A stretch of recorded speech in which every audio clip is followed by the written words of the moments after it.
জানো তো, আজ সকালটা শুরু হলো আমার খুব ব্যস্ততার সঙ্গে। তবে ব্যস্ততার সঙ্গে শুরু হলেও আজকের সকালটার মধ্যে কিন্তু এক অন্য ভালো লাগা, অন্য ভালোবাসা জড়িয়ে আছে। জানো তো, সব ব্যস্ততা কিন্তু একঘেয়েমি হয় না। আজ অনেক দিন পর একটা রুটিনে আমি ফিরছি, যে রুটিনে ছেলের জন্য তাড়াহুড়ো করে স্কুলে যাওয়া, টিফিন বানানো, সময়ের মধ্যে সমস্ত কাজকর্ম সেরে, রান্নাবান্না সেরে আবার ওকে আনতে যাওয়া, এই জিনিসটা যুক্ত হলো। আসলে মাসখানেক ধরে তো আমার ছেলের স্কুল পড়া সমস্ত কিছু বন্ধ ছিল, কারণ ওর শরীরটা ভীষণ খারাপ ছিল। এখন যেহেতু ও ভালো আছে, তাই আজকের সকালটা কিন্তু আমরা তাড়াহুড়ো করে শুরু করেছি। আচ্ছা, অনেক গল্প, অনেক কথা হবে তোমাদের সঙ্গে। তার আগে চলো নিজের পরিচয়টা দিয়ে নিই। নমস্কার, কেমন আছো সবাই? আশা করছি সবাই ভালো আছো, আর আমরাও বেশ ভালো আছি। আমি রিমি। আজকে আমার আরও একটি নতুন ব্লগে তোমাদের সবাইকে অনেক অনেক স্বাগত জানাই।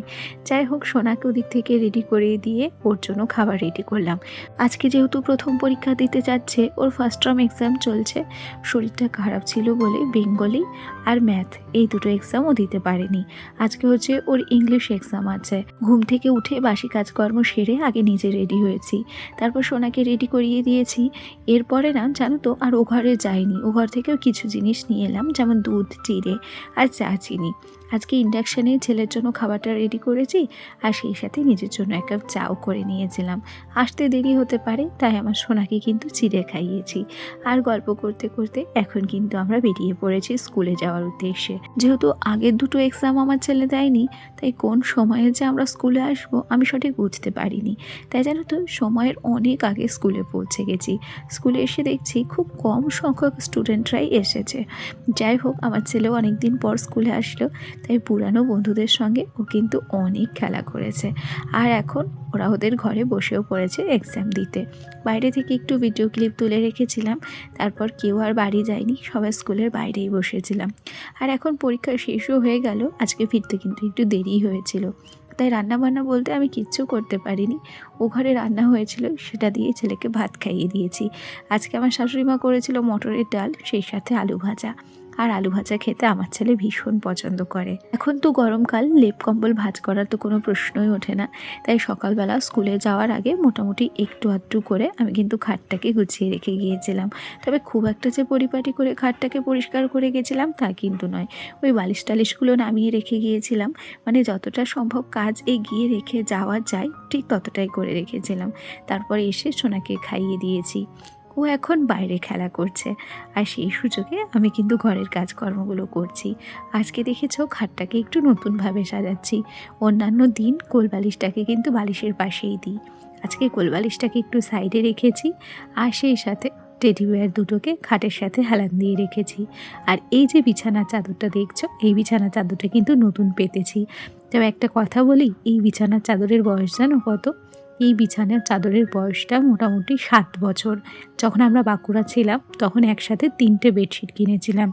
2টো বেডশিট নষ্ট হয়ে গেছে, তবে এটা যেহেতু হালকা কালার, তাই এটা এখনও পর্যন্ত খুব একটা নষ্ট হয়নি, এখনও সেটাকে ব্যবহার করা যাবে। আর সত্যি কথা বলতে কি জানো তো, আমার না প্রচুর বিছানার চাদর লাগে। মাঝে মাঝে বিছানার চাদর চেঞ্জ করি আমি, মোটামুটি সপ্তাহখানেকের মধ্যে। আর সপ্তাহখানেকের বেশি হয়ে গেলে তখন আর বিছানার চাদর আমার ব্যবহার করতে ইচ্ছে করে না, তখন বিছানার চাদরটা নোংরাও হয়ে যায়। আসলে আমার বিছানার উপর সারা দিনে প্রচুর চাপ যায়। 2টো টিচার পড়াতে আসে, সেই সাথে আরও একটা এক্সট্রা স্টুডেন্ট আসে পড়তে, আর সেই সাথে সারা দিনের যত ক্লান্তি, যত কিচ্ছু আছে সব কিছুই বিছানার উপরেই হয়। সেই জন্য চাদরটা আমার কিন্তু একটু বেশিই নোংরা হয়। আবার সেই পিঙ্ক কালারের হলি চাপা যে বিছানার চাদরটা মনে পড়ছে তোমাদের, ওই চাদরটাও না নোংরা হয়েছে।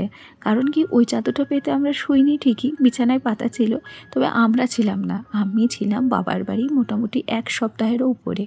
বাড়ি আসার পর তো ওই চাদরে আর শোয়া যায় না, তাই ওই চাদরটা চেঞ্জ করে এই সাদা চাদরটা পেতেছি। আচ্ছা, গল্প করতে করতে ছিল 2টো কম্বল, সেই সাথে 2টো বিছানার চাদর, আর ছিল হচ্ছে স্টোল, যেগুলোকে আমি ভাঁজ করে নিলাম। আর এখন আলনাটাকেও গুছিয়ে নিচ্ছি। আর তোমরা সকালবেলা খেয়াল করেছো কি না জানি না, আমার ঘরটা কিন্তু অতটাও অগোছালো ছিল না। আমি আগের দিন রাত্রে সমস্ত কাজ কমপ্লিট করে রেখেছিলাম, আর সেই সাথে ঘরটাও পরিষ্কার করে রেখেছিলাম। কেন কি, আমার মাথায় ছিল যে সকালবেলা উঠে আমার তাড়াহুড়ো লেগে যাবে, আর তখন আমাকে ছুটতে হবে স্কুলে। তাই সকালবেলা কোনো রকম কোনো কাজ আমি করতে পারবো না। আগেভাগে রাত্রে কাজগুলো গুছিয়ে রেখেছিলাম বলে সকালে উঠে একটা ফ্রেশ মাইন্ডে স্কুলটায় যেতে পেরেছি। নাহলে সেখানে গেলেও না আমার মাথার মধ্যে ঘোরাফেরা করতো যে ঘরের কাজ অসম্পূর্ণ রয়েছে। আচ্ছা, ওদিকে আলনাটাকে তো গুছিয়ে নিয়েছি, তবে এই কসমেটিক্সের জায়গাটা সম্পূর্ণ অগোছালো হয়েছিল। তাই এখন আমি কসমেটিক্সগুলোকে গুছিয়ে রাখবো। আমার বরকে বারণ করেছিলাম যে শীত চলে গেছে, এখন আর কোল্ড ক্রিম কিনো না। কে শোনে কার কথা? ওই দিকে দেখেছো কোল্ড ক্রিম, পুরো এক কৌটো ভর্তি কোল্ড ক্রিম রয়েছে। আচ্ছা, এই কোল্ড ক্রিমটাকে কি ফ্রিজে রাখা যাবে? এবং ফ্রিজে রেখে আমি কি এটাকে সামনের বার ব্যবহার করতে পারবো? যদি কেউ জেনে থাকো প্লিজ আমাকে জানিও। আচ্ছা, এখন একটা সুতির শাড়ি ভিজিয়েছিলাম, সেটাকেই মেলতে এলাম। আসলে কি বলো তো, শাড়ি টাড়ি তো খুব একটা আমি পরি না, তবে গতকাল রাত্রে একটা বাড়িতে নিমন্ত্রণ ছিল। তবে কি বলো তো, সব জায়গায় তো আর চুড়িদার পরে যাওয়া চলে না। আমরা গিয়েছিলাম শ্রাদ্ধ বাড়ির নিমন্ত্রণে, তাই ঘর থেকে এই সুতির শাড়িটা আমি বার করেছিলাম। এই শাড়িটা বড্ড শখ করে কিনেছিলাম জানো, নামযোগ্যর সময়। এই সুতির শাড়িটা আমার এতটা পছন্দের, তবে গতকালকে কুচি টান দিতে গিয়ে শাড়িটা ছিঁড়ে গেছে। আসলে শাড়িটারই খুব একটা পরা হয় না, এগুলো ঘরেই তোলা থাকে, তাই হয়তো নষ্ট হয়ে যাচ্ছে। শাড়িটা ছিঁড়ে যাওয়াতে আমার মনটা কিন্তু ভীষণ খারাপ, তবে ভাবছি পাড়ের কোনাটাতে একটু সেলাই করে নেব। আচ্ছা, আমি গতকালকের ব্লগে যখন তোমাদেরকে জিজ্ঞাসা করেছিলাম যে আমার এই ফুলগুলো পরিষ্কার করা যাবে কি না, তখন সোনালী বিশ্বাস আইডি থেকে একটা দিদিভাই আমাকে কমেন্ট করেছে যে হ্যাঁ দিদি পারবে, শ্যাম্পু দিয়ে জলে ভিজিয়ে রাখবে, দেখবে পরিষ্কার হয়ে যাবে। অসংখ্য ধন্যবাদ গো আমাকে এত সুন্দর একটা সাজেশন দেওয়ার জন্য। এভাবেই ভালোবাসা দিয়ে পাশে থেকে অনেক কিছু জিনিসই তো আছে যেটা আমি হয়তো জানি না, সেগুলো জানার জন্য আমাকে সাহায্য করো। আচ্ছা, তোমাদের সঙ্গে গল্প করতে করতে ওদিকে ঘর বাইরের সমস্ত কাজই তো হয়ে গেছে, শাড়িটাকেও মেলে এসেছি। এখন সুন্দর করে আমি আমার শোকেসটাকে ডাস্টিং করে নিচ্ছি। আসলে যে যাই বলুক না কেন, একজন গৃহিণী কখনো কাজ ছাড়া থাকতে পারে না, আর কাজকে ভালো না বাসলে গুছিয়ে সংসারও করা যায় না। তার উপরে জানো তো, কাজকে কখনো ভয় পেতে নেই, বরঞ্চ কাজকে ভালোবাসতে হয়, তাতে করে নিজের সংসারটা ভালো থাকে। আচ্ছা, গল্প করতে করতে শোকেসটা তো মোছা হয়ে গেছে, এখন ভাবছি একচোটে ঘরটাও ঝাড় দিয়ে নেব। আর ঘরের অবস্থা দেখেছো, ঘরটাকে খুব তাড়াতাড়ি আবার লেপতেও হবে। গতকালকে রূপালী মুখার্জি আইডি থেকে একটা দিদিভাই তুমি আমাকে কমেন্ট করেছো মেয়ে ঠাকুরকে তুলসী পাতা দিতে নেই। হ্যাঁ গো দিদি, আমরাও জানি মেয়ে ঠাকুরকে তুলসী পাতা দিতে নেই, আর সেই জন্য আমরা মেয়ে ঠাকুরকে তুলসী পাতা দিইনি। হয়তো আমার কোথাও দেখাতে ভুল হয়েছে, কিংবা তোমার দেখতে ভুল হয়েছে। আসলে তুমি যে পটচিত্রে তুলসী পাতার ছবিটা দেখেছো, ওটা হচ্ছে রাধা মাধবের ছবি ছিল।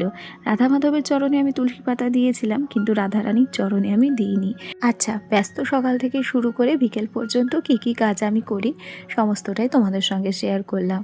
আর এখন চলো আসি, কাল আবার দেখা হবে। সবাই ভালো থেকো, টাটা সবাইকে।